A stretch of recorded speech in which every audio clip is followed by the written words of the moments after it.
Welcome Story King 4.0. Subscribe my channel. Rebirth for Victory 35. Please don't read repeated chapter. Hello friends, उम्मीद करती हूँ कि आप सब ठीक होंगे, स्माइलिंग फेस और मेरी कहानी पढ़ रहे होंगे और मुझे कमेंट भी कर रहे होंगे। तो बिना वक्त गवाए अब कहानी में चलते हैं। Open mouth smile. तो कई दिनों से कई रीडर्स मुझे कमेंट कर रहे थे कि मैं दिन में 2 चैप्टर डालूं, तो मैं संडे से 2 चैप्टर डालने की कोशिश करूंगी और उम्मीद करती हूँ कि आपको ये कहानी पसंद आ रही होगी।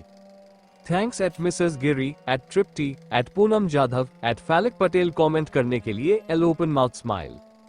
कहानी अब कमरे में सिर्फ सना और वीर थे। कुछ पल के लिए कमरे में शांति फैल चुकी थी। सना को समझ में नहीं आ रहा था कि वह वीर से क्या कहे और वीर को भी समझ नहीं आ रहा था कि वह क्या कहे। वीर सना के और बढ़ता है और उसे गले लगते हुए कहता है, अपना ख्याल रखना, अपने आप को कोई भी चोट पहुंचाने मत देना और अपने परिवार को भी ख्याल रखना। इतना कहकर वो कुछ पल के लिए सना की आंखों में देखने लगता है। सना भी उसकी आंखों में खो जाती है। अचानक से अभी धीरे से दरवाजे को खोलकर अंदर जगते हुए कहता है, भाई जल्दी करना, मिलिट्री से हमें लेने के लिए गाड़ी आई है, हमें चलना है अभी। की आवाज सुनकर वीर होश में आता है और सना को गले लगाकर उसके माथे को चुमकर चुंबन का चिन्ह प्यार से उसकी ओर देखा कर कहता है, हमारी जल्दी ही मुलाकात होगी और जब मुलाकात होगी तब तुम मुझसे अलग नहीं हो पाओगी। इतना कहकर वो सना को असमंजस में छोड़कर चला जाता है।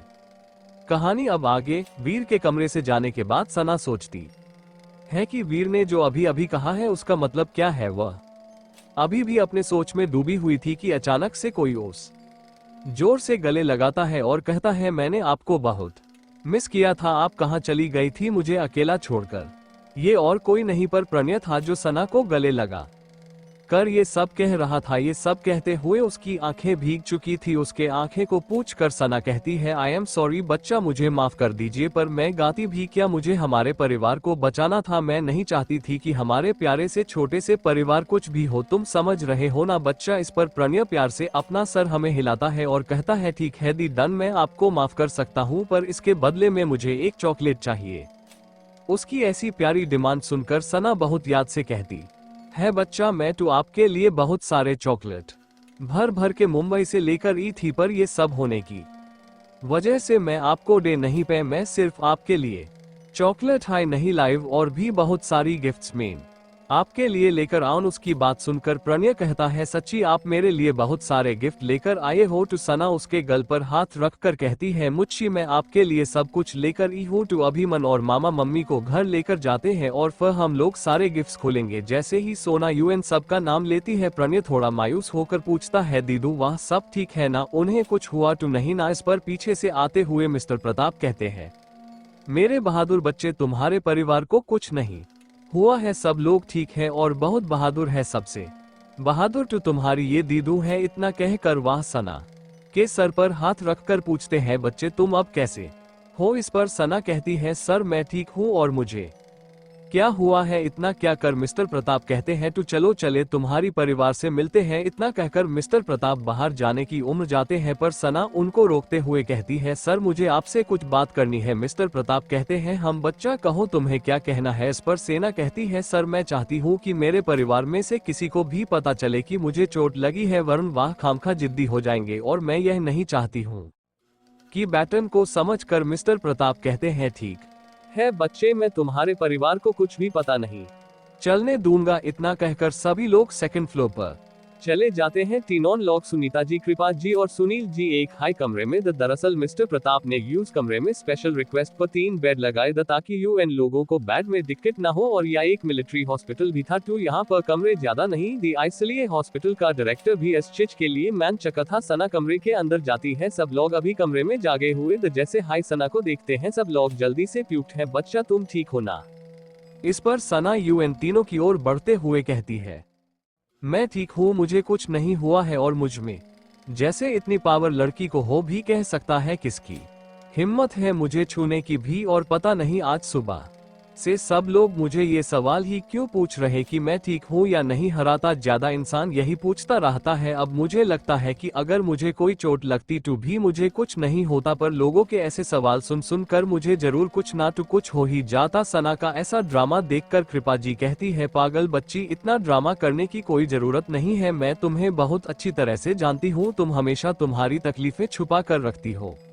ए फ्लैट बताओ मुझे, मैं तुम्हारी मन हूँ, मुझसे झूठ बोलने की जरूरत नहीं है। इतने साल तुम्हारे साथ रहकर मुझे इस चीज का अनुभव जरूर हो ही चुका है कि तुम कब सच बोलती हो और कब झूठ। उनकी ऐसी बातें सुनकर सुना हर मानकर उन्हें जो भी उसके साथ हुआ था सब कुछ बताती है। उस सुनकर कृपा जी अपने दिल पर हाथ रखते हुए कहती है, हे भगवान, मेरी बच्ची ने इतना सब कुछ झेला, पता नहीं इतने सारे दुख उसी की जिंदगी में क्यों है। भगवान, तुम कब हमें एक खुशहाल जिंदगी जीने दोगे जिसमें हमें सुख शांति माइल। सोनाक्षी यो हालत देखकर उन्होंने रोना हाय गया था। सना को यह सब देखकर बुरा लगता वह कृपा जी को गले लगा कर कहती है, मामी ने आपको कितनी बार कहा है कि रोना बैंड मत, मुझे दुख होता है और मैं नहीं चाहती हूँ कि आप कभी भी रोए, पर फिर भी आप मुझे और दुख पहुँचाने के लिए रोती रहती है। चना की ऐसी बात सुनकर कृपा जी कहती है, नहीं बच्चा, मेरा यह मतलब नहीं था। इस पर सेना कहती है, तो आपका क्या मतलब है और आप अभी भी रो रही है। सना की ऐसी बातें सुनकर कृपा जी अपने आंसू पूछती है, तो सुना उन्हें शांत करने के लिए प्यार से उसके माथे पर चूमती है और फिर से उन्हें गले लगाती है। उनका ऐसा प्यार देखकर सुनीता जी कहती है, आप भाई कोई हमें भी याद करो, हमें भूल गए हैं। उनकी ऐसी बात सुनकर सनम मुस्कुराते हो इनकी ओर चलती है और उन्हें गले लगा कर कहती है, मैं आपको कैसे बोल सकती हूँ, आप तो मेरी जान हो। इस पर सुनील जी अपना गला करते हैं हे जिसे सलाम मुस्कुराते हुए उनकी ओर जाकर उन्हें भी गले लगा कर कहती है, मुझे आप सबकी बहुत याद आई। यूएन सबको ऐसे देखकर प्रणही टोड ज्वेलर्स होकर कहता है, दीदू के आने के बाद दो आप सब लोग मुझे भूल ही गए। मुझे तो लगा था कि आप लोग मुझसे ज्यादा प्यार करते हो और यहाँ पर आकर तो मुझे ऐसा लग रहा है जैसे मैं इस परिवार का हिस्सा ही नहीं हूँ। इतना कहकर प्रणय रोने का ड्रामा करता है। उसका ड्रामा देखकर कमरे में सभी लोग हंसने लगते हैं और कृपा जी रनई को अपनी और अली का इशारा करते हुए अपने भाई फैलाती है, जिसे देखकर प्रणय उनकी ओर भागकर उन्हें गले लगाता है। तभी एमआर प्रताप कहते हैं, सुनील, मुझे तुमसे यह उम्मीद नहीं थी, तुम मुझे बता भी सकते थे कि तुम्हारे परिवार पर क्या गुजर रही है। मैं तुम्हारी मदद करने की जरूर कोशिश करता। उसकी बातें सुनकर सुनील जी अपना सर झुका कर कहते हैं, सर मैं तो पहले से ही कर्जे में डूबा हुआ था, पर इस बच्ची ने मुझे उस कर्जे से भी निकल दिया था। सोना की ओर देखकर प्यार से कहते हैं, मैंने नहीं सोचा था कि वह वापस आएंगे क्योंकि उन्हें तो अपने पैसे मिल गए थे। उनकी बातें सुनकर मिस्टर प्रताप कहते हैं, सुनील, इस बार तो मैं तुम्हें छोड़ रहा हूं, पर अगली बार ऐसी हरकत की तो जो पनिशमेंट मेरे ऑफिसर्स को मिलते हैं वही मैं तुम्हें करने के लिए कहूंगा। उनकी बात सुनकर सुनील जी अपना मुंह टेढ़ा करते हैं क्योंकि उन्हें पता था कि मिस्टर प्रताप जब कोई पनिशमेंट देते हैं तब सबके पसीने छूट जाते हैं। उनका ऐसे मुंह बना हुआ देखकर कमरे में सब लोग हंसने लगते हैं। अचानक से नोच कमरे के अंदर आकर कहती है, आप में से कोई आकर रिसेप्शन पर अगर डिस्चार्ज के पेपर पर सेंड कर दीजिए। इस पर सना उनकी ओर देकर कहती है, आप सब लोग मुझे नीचे मिले, तब तक मेन रिसेप्शन पर जाकर डिस्चार्ज की फॉर्मेलिटीज पूरी करती हूँ। साला की बात सुनकर सभी लोग हाँ मैं सर हिलाते हैं। आधे घंटे बाद अब सभी लोग गाड़ी में बैठे हुए द मिस्टर प्रताप पहले ही अपनी गाड़ी से मिलिट्री की ओर जांच के द कृपा जी सदस्य कहती है, बच्चा मैं आपसे बहुत नाराज हूँ। इस पर सेना कहती है, पर मन किस बात पर। तो कृपा जी कहती है, तुमने मुझे इतने दिनों से फोन नहीं किया, तुम्हारे बारे में सोच सोच कर मुझे तुम्हारी बहुत फिक्र हो रही थी।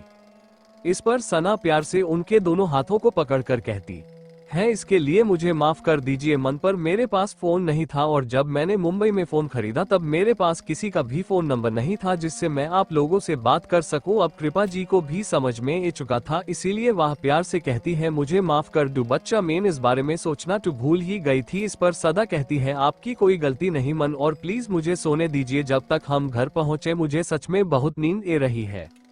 की बैटन को सुनकर कृपा जी को याद आता है कि सना फ्लाइट के बाद सीधा बिना आराम किए उन्हें ढूंढने निकली थी और इस चीज में अच्छे से आराम भी नहीं कर पाए। सना ने प्यार से अपना सर कृपा जी के कंधों पर रख दिया था और कृपया जी भी प्यार से उसके बालों को सैलरी थी, जिसे सना को जल्दी ही नींद गई और वह अपने सपनों की दुनिया में गुम हो गए। तो क्या होगा आगे, क्या चल रहा है वीर के दिमाग में, क्या होगा अब, क्या सना और वीर मिल पाएंगे, ये सब जानने के लिए पढ़ते रहिए rebirth for victory smiling face throwing kisses. To be continued. CH36 सब लिए तोहफे। हेलो फ्रेंड्स, उम्मीद करती हूँ कि आप सब ठीक होंगे, स्माइलिंग फेस और मेरी कहानी पढ़ रहे होंगे और मुझे कमेंट भी कर रहे होंगे। तो बिना वक्त गवाए अब कहानी में चलते हैं। Open mouth smile. Thanks at Phalik Patel, at Mrs Giri, at Tripti, at Limbachiya Yati, at Sandran, at Poonam Jadhav comment करने के लिए L smiling face. Thanks at Lokesh Kumar, at Pranati Bisoi, at Sakshi Taide, at Manisha Waghmare review देने के लिए ल स्माइलिंग फेस। बहुत बहुत माफी मांगना चाहती हूँ, दरअसल मेरी तबीयत ठीक नहीं थी तो मैं पूरे दिन चैप्टर ही नहीं लिखा पाई और मैंने सोचा था कि मैं आज चैप्टर को अपडेट कर दूंगी पर ऐसा कर नहीं पाई और ऐसा करने के लिए अब मुझे पॉकेट नोवेल से परमिशन लेकर ही चैप्टर को मैं अपडेट कर सकती हूँ। सो इसीलिए मैं फिर से आप सब लोगों से माफी मांगती हूँ और कल मैं 2 चैप्टर पोस्ट करने वाली हूँ इस पूरे हफ्ते के लिए, तो मेरे साथ बने रहिए इस कहानी के साथ। शुक्रिया। कहानी अब तक। सना की बातों को सुनकर कृपा जी को याद आता है कि सना फाइट के बाद सीधे बिना आराम किए उन्हें ढूंढने निकली थी और इस चीज में वो अच्छे से आराम भी नहीं कर पाए। सना ने प्यार से अपना सर कृपा जी के कंधों पर रख दिया था और कृपा जी भी प्यार से उसके बलों को सहला रही थी, जिसे सना को जल्दी ही नींद आ गई और वह अपने सपनों की दुनिया में गुम हो गई। कहानी अब आगे। पूरे दिन घंटे बाद सना और उसका परिवार अपने घर पहुंचते हैं। सभी बाहर खाना स्टू खाकर घर आए थे और इतने थके होने के कारण सबके सब आराम लेने के लिए चले जाते हैं। जब तक वह उठाते हैं तब तक शाम के 4 बज चुके थे। उठने के बाद सुनीता जी और कृपा जी शाम के चाय के लिए कुछ पकोड़े बनते हैं और सभी परिवार वाले मिलकर खाते हैं। चाय पीने के बाद प्रणय एक्साइटेड होकर कहता है, दिदू दिदू क्या आप अब मुझे मेरे चॉकलेट दे सकते हो। उसे इतना खुश स्माइलिंग फेस देखकर सना भी मुस्कुराने लगती है और कहती है, चलो बच्चे मेरे सूटकेस को खोलते हैं और सबके लिए तोहफे बाहर निकाले हैं। तो सना और प्रणय अपने काम पर लग जाते हैं। सना अपने सूटकेस का लॉक खोलती है और एक बड़ा सा बॉक्स पैकेज प्रणय के सामने रखते हुए कहती है, ये तुम्हारे लिए है, इसे खोलो। इतने बड़े बॉक्स पैकेज को देखकर प्रणय और ज्यादा खुश स्माइलिंग फेस होकर चिल्लाते हुए कहता है, मम्मा, पापा, मासी, देखो दीदू मेरे लिए कितना सारा सामान लेकर आए हैं। उसे इतना खुश देखकर सभी बहुत खुश होते हैं। प्रणय बिना वक्त गंवाए जितना जल्दी हो सके उस तोहफे उपहार को खोलने की कोशिश कर रहा था। जैसे ही तोहफा उपहार खोलता है वो जोर से चलता है। वो इतने सारे चॉकलेट मैंने तो कभी भी इतने सारे चॉकलेट नहीं देखे। इस पर सना कहती है, बच्चा चॉकलेट के आगे भी देखो। इस पर प्रणय जल्दी चॉकलेट बाहर निकालकर दूसरे बॉक्स पैकेज को खोलने लगता है। बॉक्स पैकेज को खोलकर वो बहुत खुश हो जाता है। बॉक्स पैकेज में उसके लिए 3 जोड़ी नए कपड़े, पोशाक, महिला के कपड़े, पतलून थे। उसे इतना सब मिलता हुआ देखकर प्रणय की आंखें नम हो जाती है। वो अपनी खुशी जाहिर ही नहीं कर पा रहा था। उसे ऐसे देखकर सना उसे कहती है, अरे बच्चा आप क्यों रो क्राइंग रहे हो, आपको यह नहीं चाहिए क्या। सना उसकी टांग खींचते हुए कहती है, अगर आपको नहीं चाहिए तो मैं इसे मेरे दूसरे दोस्त को दे दूंगी। उसकी ऐसी बातें सुनकर प्रणय जल्दी से कहता है, आप जो मेरे लिए लाई थी वो सिर्फ मेरा है, आप किसी और को नहीं दोगी। तो इस पर सना उससे पूछती है, तो फिर आप रो क्यों रहे हो। तो कहता है, दिदू मैंने ऐसी चीजें पहली बार अपनी जिंदगी में देखी है। मैंने कभी नहीं सोचा था कि मुझे कोई इतनी सारी तोहफे उपहार लेकर दे सकता है। उसे ऐसे रोते हुए देखकर सना उसकी आंखें पहुंचाकर उसके माथे को चूम कर कहती है कि बच्चा इसमें और एक तोहफा उपहार भी है, उसे भी तो खोलो। उसकी ऐसी बातें सुनकर प्रणय जल्दी से तीसरे बॉक्स पैकेज को भी खोलने लगता है और उस बॉक्स पैकेज को खोलने के बाद पूरे घर में चक्कर लगाते हुए कहते हैं, ये मुझे नए जूते मिले, ये मुझे नए जूते मिले। सना ने प्रणय के लिए बहुत प्यार दिल से 2 जोड़ी जूते उसके लिए लेकर आई थी। प्रणय सना को जोर से गले लगाते हुए कहता है, दीदू थैंक यू और उसके दोनों गालों को चूमता है। उसे ऐसे करते हुए देखकर सना मुस्कुराते स्माइलिंग फेस हुए कहती है, योर मोस्ट वेलकम बच्चा।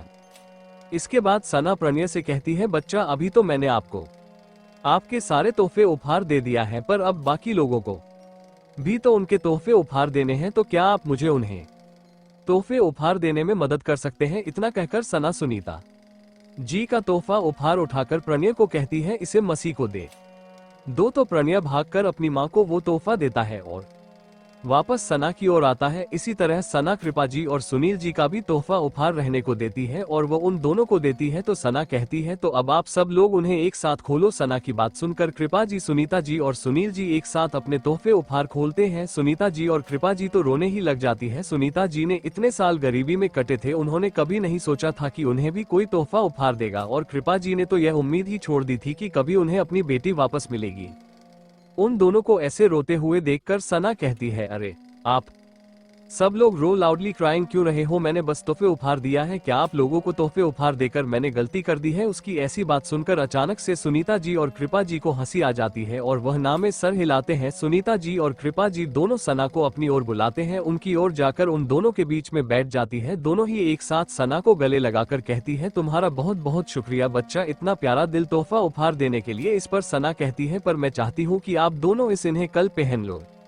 सुनील जी भी अपने तोहफे को देखकर चौक ओपन माउथ फेस जाता है, क्योंकि सना ने उसे एक बहुत ही बड़े ब्रांड की लिमिटेड एडिशन वाली घड़ी दी थी, वह भी रोलेक्स की घड़ी। वो अभी भी अपनी दुनिया में खोई हुए थे कि सना उनकी ओर आकर पूछती है, क्या हुआ मौसा जी, आपको मेरा तोहफा उपहार पसंद नहीं आया क्या? मेरे तोहफे को देखकर तो आज मुझे पहली बार ऐसा रिएक्शन मिल रहा है। किसी का गंगा यमुना बह रहा है या किसी को तो 440 वोल्ट का झटका लगता है। अब मुझे बताइए, मैंने तो सिर्फ आपको तोहफा दिया है, पर आपका रिएक्शन ऐसे क्यों है जैसे कि मैंने कोई बम आपको दे दिया है और अभी कुछ सेकंड बाद वो ब्लास्ट होने वाला है। सना की ऐसी बातें सुनकर कृपा जी सना की ओर आकर उसके सर पर प्यार दिल से एक थपकी मारते हुए कहती है, बदमाश बच्ची, तुम ऐसे क्यों कह रहे हो? तुम्हारे गिफ्ट उपहार हमारे लिए बहुत मायने रखते हैं। किसी से भी यहाँ से पूछ लो, सबको उनके तोहफा उपहार पसंद आए हैं ना? इस पर सभी लोग जोर से कहते हैं, हाँ, हमें हमारे तोहफे उपहार बहुत पसंद आए। इस पर प्रणय कहता है, दीदू, आज आपने मुझे इतने सारे गिफ्ट दिया, जब मैं पैसे कमाने लगूंगा ना, मैं भी आपको बहुत बड़ा गिफ्ट उपहार दूंगा। उसकी ऐसी प्यारी बातें सुनकर सना उसके गालों को खींचकर उन्हें चुनकर कहती है, ठीक है, मैं उसे दिन का बहुत बेसब्री से इंतजार करूंगी। आखिर मेरा छोटू सा भाई मुझे इतना बड़ा गिफ्ट उपहार देगा। अभी सभी खुशी खुशी अपना वक्त बिता ही रहे थे कि सुनीता जी कृपा जी से कहती है, दीदी, मुझे लगता है आज हमें खाने मैं कुछ स्पेशल बनाना चाहिए। आज कितने दिनों बाद घर में इतनी खुशियां आई हैं। उनकी बातें सुनकर कृपा जी अपना सर हमें हिलाती है और दोनों किचन की ओर बढ़ जाती है। उन्हें किचन में जाता हुआ देखकर सना कहती है, आप लोग रुकिए, मैं भी आप लोगों की मदद करती हूँ। आज उसके ऐसे बोलने से कृपा जी चौक ओपन माउथ फेस जाती है और पूछती है, सना बच्चे, क्या तुम्हें खाना बनाना आता है? इस पर सना कहती है, माँ, क्यों आपको नहीं लगता है कि मैं खाना बना सकती हूँ? आप भी वही सोच रही हो जो सब लोग सोचते कि मुझे कुछ बनाने नहीं आता और मैं पूरे किचन को जला दूंगी। उसकी ऐसी बातें सुनकर कृपा जी हंसते हुए कहती है, ये सब तुम्हें किसने बताया? इस पर सना कहती है कोई और, आप उनसे जल्दी मिलोगी और उनसे मिलने के बाद आप सब लोग बहुत खुश होंगे। क्या लगता है आप लोगों को सना किसके बारे में बात कर रही है? सोचकर मुझे कमेंट में जरूर बताना है। इस पर सना कहती है, अब तो मामला बहुत ही गर्म हो गया है, अब तो मुझे अपने हिडन टैलेंट को दिखाना ही होगा, तो आज शाम का खाना सिर्फ मैं ही बनाऊंगी। इस पर प्रणय कहता है, दीदू, क्या मैं आपकी मदद कर सकता हूँ? Please please. उसकी ऐसी प्यारी भरी बातें सुनकर सना कहती है, ठीक है, तुम मेरी मदद कर सकते हो, तुम मेरे लिटिल शेफ आदमी कड़ाही बनोगे। इतना बोलकर सना और प्रणय मुस्कुराते हुए हंसते खिलखिलाते हुए किचन में चले जाते हैं। कृपा जी और सुनीता जी दोनों मुस्कुराते हुए सोफे पर बैठ जाते हैं। सुनीता जी कृपा जी से कहती है, दीदी, सच में आज हमारी बच्ची की वजह से हमारे पूरे घर में बहुत सारी खुशियां हैं। भगवान हमेशा उस बच्ची को खुश रखे। उस बच्ची ने आज जिस तरह से हम जैसे गरीब लोगों पर खुशियां बरसाए हैं, उसी तरह से उसकी पूरी जिंदगी में खुशियां बरसे। उनकी ऐसे बातें सुनकर कृपा जी उन्हें डांट कर कहती है, सुनीता, तू ये क्या बोल रही है? तू गरीब कहाँ है, बहुत जल्द तू अमीर बने वाली है। कृपा जी ने यह बात जरूर उनकी हिम्मत बढ़ाने के लिए कहा था, पर उन्हें पता नहीं था कि उनकी यह सब कही हुई बातें भविष्य में सच होने वाली है। सना प्रणय को कैसे खाना स्टू बनते हैं वो सिखा रही थी। प्रणय भी प्यार से सब कुछ सिखाने के लिए तैयार था। उनकी प्यार भरी नोक झोंक सब लोग किचन से सुन रहे थे। 1 घंटे बाद सना का खाना बनके तैयार हो चुका था। प्रणय भी आज बहुत खुश था। प्रणय और सना मिलकर कितने ही सारे पकवान बनाने थे। इतना सारा खाना देखकर कृपा जी चौक ओपन माउथ फेस चुकी थी, क्योंकि उन्होंने कभी भी सना को खाना बनते हुए नहीं देखा था। दरअसल सना को खाना बनाना तो नहीं आता था, यह उसका दूसरा जन्म था। पहले जन्म में रणदीप और अनाया ने उन दोनों के बीच में इतनी गलतफहमियां पैदा करा ली थी कि सना को खुद खाना बनाना सीखना पड़ा। वह कई तरह के पकवान बनाना जानती थी। सुनील जी ने तो इतने सारे पकवान देखकर सना की तारीफ करते हुए कहा, वाह, मेरी बच्ची को तो कितने ही तरह तरह के पकवान बनाने आते हैं, वाह, मुझे तो ऐसे लगता है कि मेरे घर में एक कुक ने जन्म लिया है। इस पर प्रणय थोड़ा नाराज होने का नाटक करते हुए कहता है, पापा, मेरी भी तो कुछ तारीफ करो, मैंने भी तो दीदू की बहुत मदद की, आप हमेशा मुझे भूल जाते हो। उसकी ऐसी बातें सुनकर सुनीता जी कहती है, तुम्हारे जैसा तो कोई इस दुनिया में ही नहीं है। उनकी ऐसे बातें सुनकर प्रणय उनकी ओर देखकर आंखें चढ़ाकर कहता है, मम्मा, ये कुछ ज्यादा ही नहीं हो गया?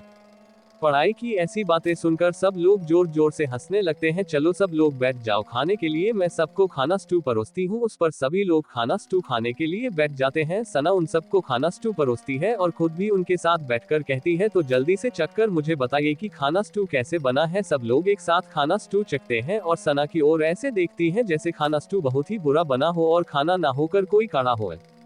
उनको ऐसे करते हुए देखकर सना घबराकर कहती है, सच में क्या खाना स्टू अच्छा नहीं बना है? और जल्दी जल्दी से थोड़ा सा खाना स्टू अपने प्लेट में परोसकर खाने लगती है और जैसे वह खाती है वह कहती है, खाना स्टू तो ठीक है। इस पर सभी लोग मुस्कुराते ओपन माउथ स्माइल हुए कहते हैं, खाना ठीक नहीं, बहुत अच्छा बना है। उन्हें ऐसे जवाब देते हुए देखकर सना को समझ में आता है कि सब लोग उसकी टांग खिंचाई कर रहे हैं तो सना उनकी ओर देखकर कहती है, दिस इज नॉट फेयर, आप सभी ने मुझे ऐसे क्यों देखा। सुनील जी मुस्कुराते हुए कहते हैं, अरे बच्चे, अब तुमने ही हमें इतना अच्छा खाना बनाकर चौंका दिया है तो हमने भी तुम्हें चौंकना चाहते थे। उनकी ऐसी बातें चलते चलते हंसी मजाक करते हुए खाना स्टू खत्म होता है। जैसे ही सब लोग खाने की टेबल से उड़ने लगते हैं, सना सबसे कहती है, मुझे आप सब लोगों से कुछ जरूरी बात करनी है। खाना स्टू खाने के बाद क्या हम बात कर सकते हैं? तो क्या होगा आगे? सना कब मुंबई जाएगी? क्या बातें करने हैं सना को? क्या किया था उन गुंडों ने सना के परिवार के साथ जाने के लिए? पढ़ते रहिए rebirth for victory, smiling face, throwing kisses, L two be continued.